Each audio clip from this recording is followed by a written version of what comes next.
Good evening student. राजे electricity ਨੂੰ continue ਕਰਦੇ ਹਾਂ ਆਪਾਂ। ਇਹਦਾ ਲੈਕਚਰ 3 ਹੈ ਰਾजे। ਆਪਾਂ ਪਿਛਲੇ ਲੈਕਚਰ ਦੇ ਵਿੱਚ ਆਪਾਂ ਰੈਜ਼ਿਸਟੈਂਸ ਬਾਰੇ ਪੜ੍ਹ ਰਹੇ ਸੀਗੇ, ਉਸ ਤੋਂ ਅੱਗੇ ਆਪਾਂ ਅੱਜ ਕੰਟੀਨਿਊ ਕਰਦੇ ਹਾਂ ਕਿ ਰੈਜ਼ਿਸਟੈਂਸ ਕਿਹਦੇ ਉੱਪਰ ਡਿਪੈਂਡ ਕਰਦੇ। ਫਿਰ ਆਪਾਂ ਬੇਸਿਕਸ ਤੋਂ ਹੀ ਚੱਲਦੇ ਹਾਂ ਰਾजे। ਇਹ ਵੀ 10th ਕਲਾਸ ਵਿੱਚ ਛੋਟੀ ਕਲਾਸਿਸ ਦੇ ਵਿੱਚ ਆਪਾਂ ਪੜ੍ਹਿਆ ਹੋਇਆ।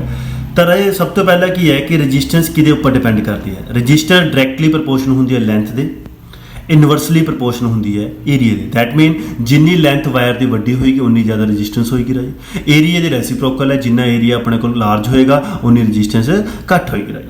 ਜਦੋਂ ਇਹਨਾਂ ਦੋਨੋਂ ਨੂੰ ਆਪਾਂ ਕੰਬਾਈਨ ਕਰ ਦਾਂਗੇ ਡਾਇਰੈਕਟਲੀ ਪ੍ਰਪੋਰਸ਼ਨਲ ਸਾਈਨ ਐਲੀਮੀਨੇਟ ਹੋ ਜਾਊਗਾ। ਡਾਇਰੈਕਟਲੀ ਪ੍ਰਪੋਰਸ਼ਨਲ ਸਾਈਨ ਐਲੀਮੀਨੇਟ ਹੋ ਕੇ ਕੀ ਲੱਗੂਗਾ ਰਾजे, ਰੋ। ਤੇ ਉਹ ਰੋ ਕੀ ਹੁੰਦੀ ਹੈ ਰਾजे, ਰੈਜ਼ਿਸਟਿਵਿਟੀ। ਤੇ ਰੈਜ਼ਿਸਟੈਂਸ ਆਲਸੋ ਡਿਪੈਂਡ ਅਪਨ ਦਾ ਟੈਂਪਰੇਚਰ ਰਾजे। ਪਰ ਟੈਂਪਰੇਚਰ ਦੇ ਆਪਾਂ ਕਿਵੇਂ ਡਿਪੈਂਡ ਕਰਦਾ ਰਾजे, ਆਪਣੇ ਕੋਲ ਜੇ ਟੈਂਪਰੇਚਰ ਮੰਨ ਲਓ ਵੱਧ ਰਿਹਾ ਹੈ ਤਾਂ ਕੋਈ ਵਾਇਰ ਹੈ ਉਹ ਕੀ ਹੋਏਗੀ, ਐਕਸਪੈਂਡ ਹੋਏਗੀ।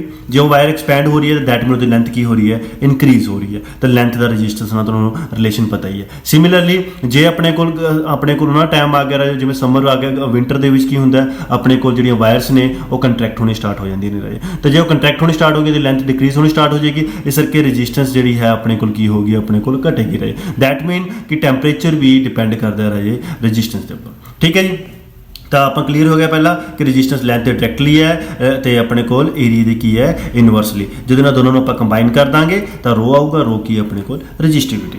ਹੁਣ ਆਪਾਂ ਡੈਫੀਨੇਸ਼ਨ ਪੜ੍ਹਦੇ ਹਾਂ ਰਾजे ਰੈਜ਼ਿਸਟਿਵਿਟੀ ਦੀ। ਤਾਂ ਪਹਿਲਾਂ ਆਪਾਂ ਰੈਜ਼ਿਸਟਿਵਿਟੀ ਦਾ ਫਾਰਮੂਲਾ ਬਣਾਉਂਦੇ ਹਾਂ। ਤਾਂ ਰੀਅਰੇਂਜਿੰਗ ਕੀਤੀ, ਏਰੀਆ ਉੱਪਰ ਚਲਾ ਗਿਆ, ਲੈਂਥ ਨੀਚੇ ਆ ਗਿਆ ਰਾजे। ਤਾਂ ਉਹ ਤੋਂ ਆਪਣੇ ਕੋਲ ਜੇ ਕਹਿੰਦਾ ਏਰੀਆ 1 ਮੀਟਰ ਦੇ ਸਕੁਅਰ ਰੱਖ ਲਈਏ ਆਪਾਂ, ਲੈਂਥ 1 ਮੀਟਰ ਰੱਖ ਲਈਏ ਤਾਂ ਰੈਜ਼ਿਸਟੈਂਸ ਰੈਜ਼ਿਸਟਿਵਿਟੀ ਦੇ ਨਿਊਮੈਰੀਕਲੀ ਇਕੁਅਲ ਹੋ ਜਾਂਦੀ। ਤਾਂ ਡੈਫੀਨੇਸ਼ਨ ਕੀ ਬਣਦੀ ਹੈ ਕਿ ਰੈਜ਼ਿਸਟਿਵਿਟੀ ਜਿਹੜੀ ਹੈ ਨਿਊਮੈਰੀਕਲੀ ਕਿਹਦੇ ਇਕੁਅਲ ਹੋ ਜਾਂਦੀ ਹੈ, ਰੈਜ਼ਿਸਟੈਂਸ ਦੇ ਇਕੁਅਲ ਹੋ ਜਾਂਦੀ ਹੈ। ਜੇ ਆਪਾਂ ਏਰੀਆ 1 ਮੀਟਰ ਸਕੁਅਰ ਰੱਖਦੇ ਹਾਂ ਤਾਂ ਲੈਂਥ ਕਿੰਨੇ ਰੱਖਦੇ ਹਾਂ ਆਪਣੇ ਕੋਲ, 1 ਮੀਟਰ। ਓਕੇ, ਫਿਰ ਨੈਕਸਟ ਆਪਾਂ ਐਸਆਈ ਯੂਨਿਟ ਆਫ ਰੈਜ਼ਿਸਟਿਵਿਟੀ ਦੀ ਗੱਲ ਕਰਦੇ ਹਾਂ। ਤਾਂ ਐਸਆਈ ਯੂਨਿਟ ਆਫ ਰੈਜ਼ਿਸਟਿਵਿਟੀ ਦੇ ਵਿੱਚ ਆਪਾਂ ਰੈਜ਼ਿਸਟੈਂਸ ਦਾ ਆਪਣੇ ਕੋਲ ਪਤਾ ਹੀ ਹੈ ਕੀ ਯੂਨਿਟ ਹੁੰਦੇ ਨੇ, ਓਮ। ਏਰੀਆ ਕੀ ਹੁੰਦਾ, ਮੀਟਰ ਸਕੁਅਰ। ਲੈਂਥ ਕੀ ਹੁੰਦਾ, ਮੀਟਰ। ਮੀਟਰ ਨਾਲ ਮੀਟਰ ਕੀ ਹੋ ਜਾਊਗਾ, ਕੈਂਸਲ। ਤਾਂ ਆਪਣੇ ਕੋਲ ਰੈਜ਼ਿਸਟਿਵਿਟੀ ਜਿਹੜੀ ਹੈ ਓਮ ਮੀਟਰ ਹੋ ਜਾਏਗਾ ਜੀ। ਓਕੇ, ਨੈਕਸਟ ਆਪਣੇ ਕੋਲ ਕੁਐਸਚਨ ਆਉਂਦਾ ਹੈ ਕਿ ਰੈਜ਼ਿਸਟਿਵਿਟੀ ਜਿਹੜੀ ਹੈ ਕਿਹਦੇ ਉੱਪਰ ਡਿਪੈਂਡ ਕਰਦੀ ਹੈ।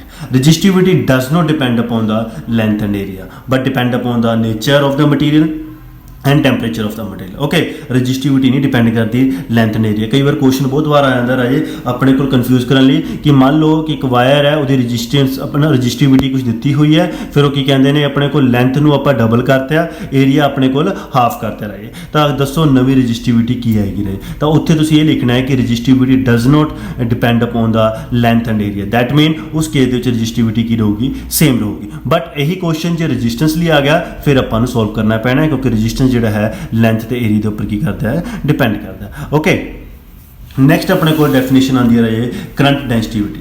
ਕਰੰਟ ਡੈਂਸਿਟੀ ਕੀ ਹੁੰਦਾ ਰਾजे ਆਪਣੇ ਕੋਲ ਕਿ ਕਿੰਨਾ ਕੋ ਕਰੰਟ ਪਾਸ ਕਰ ਰਿਹਾ ਹੈ ਕਿਸੇ ਏਰੀਏ ਦੇ ਵਿੱਚ। ਤਾਂ ਡੈਫੀਨੇਸ਼ਨ ਕੀ ਕਹਿੰਦੀ ਹੈ, ਇਟ ਇਜ਼ ਡਿਫਾਈਨਡ ਐਜ਼ ਕਿੰਨਾ current pass, it is defined as amount of current passing ਪਰ ਯੂਨਿਟ ਏਰੀਆ। ਠੀਕ ਹੈ ਜੀ, ਪਰ unit area of the conductor. ਤਾਂ ਇਹਦਾ ਫਾਰਮੂਲਾ ਕੀ ਬਣ ਜਾਂਦਾ, ਜੇ ਇਕੁਅਲ ਟੂ ਆਈ ਅਪੋਨ ਏ। ਤੇ ਜੇ ਆਪਣੇ ਕੋਲ ਹੁੰਦਾ ਕਰੰਟ ਡੈਂਸਿਟੀ ਦਾ ਸਿੰਬਲ ਰਾजे। ਠੀਕ ਹੈ ਜੀ। ਤੇ ਕਿਹੜੀ ਕੁਆਂਟੀਟੀ ਹੁੰਦੀ ਹੈ, ਵੈਕਟਰ ਕੁਆਂਟੀਟੀ ਹੁੰਦੀ ਹੈ ਰਾजे। ਓਕੇ, ਤੇ ਕਰੰਟ ਡੈਂਸਿਟੀ ਦਾ ਜੇ ਆਪਾਂ ਐਸਏ ਯੂਨਿਟ ਕ੍ਰੀਏਟ ਕਰਨਾ ਹੈ ਤਾਂ ਕਰੰਟ ਕਿਸ 'ਚ ਮੇਰ ਕਰਦੇ ਹਾਂ ਆਪਾਂ, ਅੰਪੀਅਰ। ਏਰੀਆ ਕਿਸ 'ਚ, ਮੀਟਰ ਸਕੁਅਰ। ਤੇ ਇਹਦਾ ਯੂਨਿਟ ਕੀ ਬਣ ਗਿਆ, ਅੰਪੀਅਰ ਪਰ ਮੀਟਰ ਸਕੁਅਰ। ਇਹ ਕਰੰਟ ਡੈਂਸਿਟੀ ਦੀ ਆਪਣੇ ਕੋਲ ਡੈਫੀਨੇਸ਼ਨ ਹੋ ਗਿਆ। ਨੈਕਸਟ ਆਪਣੇ ਕੋਲ ਆਉਂਦਾ ਹੈ ਕੰਡਕਟੈਂਸ। ਤੇ ਕੰਡਕਟੈਂਸ ਕੀ ਹੁੰਦਾ ਹੈ, ਰੈਸੀਪ੍ਰੋਕਲ ਆਫ ਰੈਜ਼ਿਸਟੈਂਸ। ਕੰਡਕਟੈਂਸ ਜਿਹੜਾ ਹੈ ਤੁਹਾਡਾ ਕਿਹਦੇ ਕੋਲ ਹੁੰਦਾ ਹੈ, ਰੈਸੀਪ੍ਰੋਕਲ ਆਫ ਰੈਜ਼ਿਸਟੈਂਸ। ਇਹਨੂੰ ਡਿਨੋਟ ਕਿਹਦੇ ਨਾਲ ਕਰਦੇ ਹਾਂ ਆਪਾਂ, ਜੀ ਦੇ ਨਾਲ। ਕਿਹਦੇ ਨਾਲ ਡਿਨੋਟ ਕਰਦੇ ਹਾਂ, ਜੀ। ਜੀ ਕਿਹਦੇ ਕੋਲ ਹੁੰਦਾ, 1/r। ਤੇ ਐਸਆਈ ਯੂਨਿਟ ਆਫ ਕੰਡਕਟੈਂਸ ਦੀ ਜੇ ਆਪਾਂ ਗੱਲ ਕਰੀਏ ਤਾਂ ਜਿਹੜਾ ਆਪਣੇ ਕੋਲ ਯੂਨਿਟ ਰੈਜ਼ਿਸਟੈਂਸ ਦਾ ਹੁੰਦਾ ਬਸ ਉਹਦਾ ਇਨਵਰਸ ਕਰ ਦਿਓ, ਦੈਟ ਮੀਨ ਓਮ ਇਨਵਰਸ। ਤੇ ਕੰਡਕਟਿਵਿਟੀ ਕੀ ਹੁੰਦੀ ਹੈ ਰਾजे, ਰੈਸੀਪ੍ਰੋਕਲ ਆਫ ਕਿਹਦੀ ਰਾजे, ਰੈਜ਼ਿਸਟਿਵਿਟੀ ਦੀ। ਧਿਆਨ ਰੱਖਣਾ, ਕੰਡਕਟੈਂਸ ਰੈਸੀਪ੍ਰੋਕਲ ਆਫ ਰੈਜ਼ਿਸਟੈਂਸ ਦਾ ਹੁੰਦਾ ਹੈ ਤੇ ਕੰਡਕਟਿਵਿਟੀ ਰੈਸੀਪ੍ਰੋਕਲ ਆਫ ਰੈਜ਼ਿਸਟਿਵਿਟੀ ਦੀ ਹੁੰਦੀ ਹੈ। ਇਹਦਾ ਸਿੰਬਲ ਜੀ ਹੁੰਦਾ ਹੈ, ਇਹਦਾ ਸਿੰਬਲ ਸਿਗਮਾ ਹੁੰਦਾ ਹੈ। ਤੇ ਇਹਦਾ ਯੂਨਿਟ ਓਮ ਇਨਵਰਸ ਤੇ ਇਹਦਾ ਯੂਨਿਟ ਹੋ ਜਾਊਗਾ ਓਮ ਮੀਟਰ ਇਨਵਰਸ। ਇੱਕ ਨੰਬਰ ਦੀ ਆਪਣੇ ਕੋਲ ਡੈਫੀਨੇਸ਼ਨਸ ਪੇਪਰ ਦੇ ਵਿੱਚ ਆ ਜਾਂਦੀ ਹੈ। ਤੇ ਡੈਫੀਨੇਸ਼ਨ ਕਿਉਂ ਪੜ੍ਹ ਰਹੇ ਹਾਂ, ਕਿਉਂਕਿ ਆਪਾਂ ਨੈਕਸਟ ਡੈਰੀਵੇਸ਼ਨ ਕਰਨੀ ਹੈ, derive microscopic form of Ohm's law. Microscopic form of Ohm's law ਵੀ ਲਿਖਿਆ ਸਕਦਾ ਹੈ, relation between J sigma and E ਵੀ ਲਿਖਿਆ ਸਕਦਾ ਹੈ, ਜਾਂ ਪ੍ਰੂਵ ਕਰੋ ਜੇ ਕਿਹਦੇ ਇਕੁਅਲ ਸਿਗਮਾ ਈ। ਇਹ ਤਿੰਨੋਂ ਕੁਐਸਚਨ ਇੱਕੋ ਹੀ ਕੁਐਸਚਨ ਦੇ ਰਹੇ। ਚਲੋ ਆਪਾਂ ਮਾਈਕਰੋਸਕੋਪਿਕ ਫਾਰਮ ਜਦੋਂ ਆਪਾਂ ਪ੍ਰੂਵ ਕਰਨੀ ਹੈ ਤਾਂ ਆਪਾਂ ਕਿਵੇਂ ਪ੍ਰੂਵ ਕਰਨਾ ਰਹੇ। ਸਭ ਤੋਂ ਪਹਿਲਾਂ ਆਪਾਂ ਡ੍ਰਿਫਟ ਵੈਲੋਸਿਟੀ ਵਾਲਾ ਐਕਸਪ੍ਰੈਸ਼ਨ ਚੱਕਾਂਗੇ। आई किहदे कोल हुंदा है, NEAVD। ये पता ही है तुहानूं, relation between drift velocity and current. फिर आप VD की वैल्यू की E, कैपिटल E, टो ते M। ये फिर VD की वैल्यू की पुट कर देनी है, पुट। ये जिहड़ा A है ये नीचे आ जाऊगा। तो I अपॉन A की हुंदा है, J की हुंदा है करंट डेंसिटी। क्लीयर होई गल। उस तो बाद एन भी कॉन्स्टेंट है, चार्ज ऑफ इलेक्ट्रॉन भी कॉन्स्टेंट है, रिलैक्सेशन टाइम भी कॉन्स्टेंट है, मास भी कॉन्स्टेंट, इलैक्ट्रिक फील्ड उसी तरह रख लिया। एन इज के टो अपॉन एम जिहड़ा है वो किहदे इक्वल हुंदा है 1/ρ दे इक्वल हुंदा है।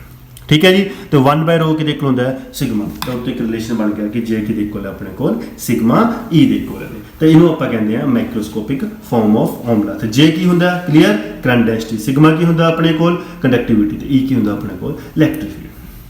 नैक्सट आंदा है टैंपरेचर कोफिशिएंट ऑफ रजिस्टेंस। मतलब एक ईयर है ये कि टैंपरेचर कोफिशिएंट ऑफ रजिस्टेंस का मतलब की है टैंपरेचर के नाल रजिस्टेंस के उपर की इफेक्ट पैंदा है जो कैलकुलेट करना होवे तो उन्होंने आपां कहंदे टैंपरेचर कोफिशिएंट ऑफ रजिस्टेंस। तो वो किवें कैलकुलेट करते हैं आपां, इट इज़ डिफाइंड एज कितनी रजिस्टेंस चेंज हो रही है पर यूनिट ओरिजिनल रजिस्टेंस पर डिग्री राइज इन टैंपरेचर। मतलब डेफिनेशन के अकॉर्डिंग जो आप देखा जाए it is denoted by alpha, इन्हों अल्फा ना डिनोट करते रहे।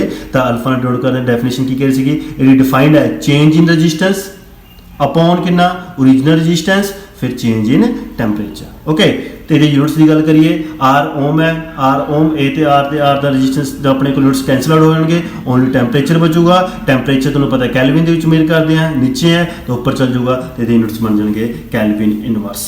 तो पेपर के कई बार क्वेश्चन इदा की बनता कि आता है कि कई alpha is positive for conductor, ये पूछ लेंगे ने कि अल्फा की वैल्यू पॉजिटिव होंगी है या नैगेटिव किहदे लई कंडक्टर लई। तो अल्फा की वैल्यू पॉजिटिव होंगी है कंडक्टर लई, तो तुसीं दसना भी है क्यों, बिकॉज क्योंकि रजिस्टेंस जिहड़ी है कंडक्टर वाले केस दे विच इंक्रीज होंगी है with the increase in temperature. Okay, तो नैक्सट इसी तरह अल्फा जिहड़ा है नैगेटिव होंदा है फॉर इंसुलेटर लई एंड सेमी कंडक्टर लई। क्यों, क्योंकि रजिस्टेंस उस केस दी डिक्रीज होंदी है with the increase in temperature. तो नैक्सट अपने को alpha is small for alloy. तो आ पता लग गया अपने को अल्फा की होंदा है टैंपरेचर कोफिशिएंट ऑफ रजिस्टेंस, वो कैलकुलेट किवें करते हैं change in resistance per unit original resistance पर डिग्री राइज इन टैंपरेचर। तो अल्फा पॉजिटिव होंदा है मैटैलिक कंडक्टर वास्ते, अल्फा नैगेटिव होंदा अपने को इंसुलेटर वास्ते, तो अल्फा स्मॉल होंदा है किहदे वास्ते अपने को अलॉयस वास्ते। ओके, तो पॉजिटिव क्यों होंदा है क्योंकि रजिस्टेंस इंक्रीज होंदी है with the increase in temperature. तो अल्फा नैगेटिव क्यों होंदा है, डिक्रीज करता है अपने को उस केस दे विच इंसुलेटर ते सेमी कंडक्टर दे विच रजिस्टेंस डिक्रीज होंदी है with the increase in temperature. तो अल्फा स्मॉल होंदा है फॉर अलॉयस वास्ते। ओके, नैक्सट है एक क्वेश्चन पाया सी मैं VI ग्राफ के उपर। एक क्वेश्चन पहला भी मैं तुहानूं IV ते VI करैक्टरिस्टिक आई थिंक कराया सी जदों उदों भी आप स्टडी किया सी, तो सेम वही है, बस ये एक स्टेटमेंट चेंज है कि VI ग्राफ है, दो वायर्स ने, दोनों का टैंपरेचर डिफरेंट है T1 ते T2। दसो इन्होंने दोनों के विच टैंपरेचर किहदा ज़्यादा है एंड वाई। तेरा ये जो मैं करैक्टरिस्टिक इस तो प्रीवियस लैक्चर में दस्सिया सी वही कंसैप्ट लावांगे, बट उरे उत्थे की सीगा, उत्थे अपने को दो करवां सीगियां, उहदे विच आपां ने ये दसना सीगा किहदी रजिस्टेंस ज़्यादा, ਇਹਦੇ ਵਿੱਚ ਦੱਸਣਾ ਹੈ ਕਿਹਦਾ ਟੈਂਪਰੇਚਰ ਜ਼ਿਆਦਾ। ਤਾਂ ਪਹਿਲੀ ਗੱਲ ਰਾਜੇ ਤਾਂ ਇਹ ਧਿਆਨ ਰੱਖਣਾ ਹੈ ਕਿਉਂਕਿ ਰੈਜ਼ਿਸਟੈਂਸ ਦਾ ਟੈਂਪਰੇਚਰ ਦੇ ਨਾਲ ਕੋਈ ਰਿਲੇਸ਼ਨ ਆਪਣੇ ਕੋਲ ਡਾਇਰੈਕਟਲੀ ਤਾਂ ਨਹੀਂ ਮਿਲਦਾ, ਬਟ ਇਹ ਆਪਾਂ ਨੂੰ ਪਤਾ ਹੋਣਾ ਚਾਹੀਦਾ ਹੈ ਕਿ ਟੈਂਪਰੇਚਰ ਜੇ ਵਧੂਗਾ ਤਾਂ ਰੈਜ਼ਿਸਟੈਂਸ ਵੀ ਇਨਕਰੀਜ਼ ਹੋਏਗੀ। ਕਿਉਂ, ਕਿਉਂਕਿ ਰੈਜ਼ਿਸਟੈਂਸ ਦਾ ਕੰਮ ਹੁੰਦਾ ਅਪੋਜ਼ ਕਰਨਾ ਹੈ, ਤਾਂ ਉਹ ਅਪੋਜ਼ ਕਰੇਗੀ, ਜਿੰਨੀ ਜ਼ਿਆਦਾ ਅਪੋਜ਼ ਕਰੇਗੀ ਉਨੀ ਜ਼ਿਆਦਾ ਕੋਲੀਜ਼ਨ ਹੋਏਗੀ, ਜਿੰਨੀ ਜ਼ਿਆਦਾ ਕੋਲੀਜ਼ਨ ਹੋਏਗੀ ਉਨਾ ਜ਼ਿਆਦਾ ਟੈਂਪਰੇਚਰ ਕੀ ਹੋਊਗਾ, ਰਾਈਜ਼ ਹੋਊਗਾ। ਤਾਂ ਦੈਟ ਮੀਨ ਇਹਨਾਂ ਦੋਨਾਂ ਕਰਵ ਦੇ ਵਿੱਚ ਜਿਹਦਾ ਟੈਂਪਰੇਚਰ ਜ਼ਿਆਦਾ ਹੋਊਗਾ ਉਹਦੀ ਹੀ ਰੈਜ਼ਿਸਟੈਂਸ ਜ਼ਿਆਦਾ ਹੋਏਗੀ। ਠੀਕ ਹੈ, ਜਾਂ ਉਹਦੀ ਜਿਹਦੀ ਰजिस्टेंस ज़्यादा होगी उसका टैंपरेचर ज़्यादा होगा। तो इस केस के पहले आप रजिस्टेंस कैलकुलेट करते हैं कि ज़्यादा। तो किहड़ा ग्राफ है, IV ग्राफ है। तो तुहानूं पता राजे R की देखो V/I तो IV की देखूगा 1/R। तो मैं दस्सिया सीगा राजे जो IV ग्राफ है तो रजिस्टेंस दे की है अपने को रेसिप्रोकल है, तो यदी स्लोप मतलब जिहदी स्लोप घट होएगी उसकी रजिस्टेंस ज़्यादा होएगी। तो स्लोप किहदी घट है अपने को टैंपरेचर T1 ते T2 दे आपां देखते हैं स्लोप टैंपरेचर T2 की घट है राजे। तो जिहदी स्लोप घट है तो रजिस्टेंस ज़्यादा है, तो जे रजिस्टेंस ज़्यादा है तो टैंपरेचर भी ज़्यादा होगा राजे। ओके, नैक्सट आंदा राजे लिमिटेशन ऑफ ओमला कि ओमला कितने लिमिटेशन की है राजे। तो सब तो पहले तुसीं पढ़िया होया कि ओमला की हुंदा राजे कि अपने को करंट ते वोल्टेज डायरैक्टली प्रोपोर्शनल हुंदे ने राजे। तो लिमिटेशंस की है कि ये पॉसिबल है increase of current is possible when decrease in voltage in the case of thyristor. Thyristor आप अगे पढ़ांगे कि इस केस दे की हुंदा थराइस्टर वाले केस दे जे तुसीं करंट वधांदे हो तो वोल्टेज की हुंदी है डिक्रीज हुंदी है, बट आप ओमला दे विच पढ़िया जिन्ना करंट वधावांगे उन्ना ही वोल्टेज वधूगा। तो उहदे एक केस ओमला की हो गया, फेल हो गया। नैक्सट अपने को आंदा है decrease of current is possible with the increase in voltage. ਕਿਹਦੇ ਕੇਸ ਦੇ ਵਿੱਚ ਸੈਮੀਕੰਡਕਟਰ। ਹੁਣ ਸੈਮੀਕੰਡਕਟਰ ਦੀ ਗੱਲ ਕਰਾਂਗੇ, ਇਹ ਪੂਰਾ ਚੈਪਟਰ ਹੈ ਤੁਹਾਡੇ ਕੋਲ 9th ਦਾ ਜੇ, ਉਹਦੇ ਵਿੱਚ ਸਟੱਡੀ ਕਰਾਂਗੇ। ਬਟ ਸੈਮੀਕੰਡਕਟਰ ਵਾਲੇ ਕੇਸ ਦੇ ਵਿੱਚ ਕਰੰਟ ਦੇ ਡਿਕਰੀਜ਼ ਹੋਣ ਦੇ ਨਾਲ ਇਨਕਰੀਜ਼ ਹੁੰਦੀ ਹੈ ਵੋਲਟੇਜ। ਫਿਰ ਇਹ ਅਨਦਰ ਲਿਮਿਟੇਸ਼ਨਸ ਹੈ ਓਮ ਲਾ ਦੀ। ਠੀਕ ਹੈ ਜੀ, ਲਿਮਿਟੇਸ਼ਨਸ ਕਲੀਅਰ ਹੋ ਗਈ, ਕਿਉਂਕਿ ਓਮ ਲਾ ਕਹਿੰਦਾ ਸੀਗਾ ਵੋਲਟੇਜ ਤੇ ਕਰੰਟ ਡਾਇਰੈਕਟਲੀ ਪ੍ਰੋਪੋਰਸ਼ਨਲ ਹੈ, ਬਟ ਇਹਨਾਂ ਕੇਸਾਂ ਦੇ ਵਿੱਚ ਪੋਸੀਬਲ ਹੁੰਦਾ ਹੈ ਕਰੰਟ ਦੇ ਵਧਾਉਣ ਨਾਲ ਪੋਟੈਂਸ਼ੀਅਲ ਡਿਫਰੈਂਸ ਘਟੇ ਜਾਂ ਪੋਟੈਂਸ਼ੀਅਲ ਡਿਫਰੈਂਸ ਦੇ ਵਧਾਉਣ ਨਾਲ ਕਰੰਟ ਇਨਕਰੀਜ਼ ਹੋਵੇ। ਓਕੇ, ਠੀਕ ਹੈ ਜੀ, ਇਹ ਸੀਗਾ। ਨੈਕਸਟ ਅੱਗੇ ਆਪਾਂ ਪੜਾਂਗੇ ਓਮਿਕ ਡਿਵਾਈਸ, ਨੋਨ ਓਮਿਕ ਡਿਵਾਈਸ ਤੇ ਰਜਿਸਟਰਸ ਦੇ ਬਾਰੇ, ਇਹਨਾਂ ਬਾਰੇ। ਇਹ ਤੁਹਾਡੇ ਕੋਲ ਕੁਝ ਬੇਸਿਕਸ ਡੈਫੀਨੇਸ਼ਨਾਂ ਸੀਗੀਆਂ। Okay, thank you.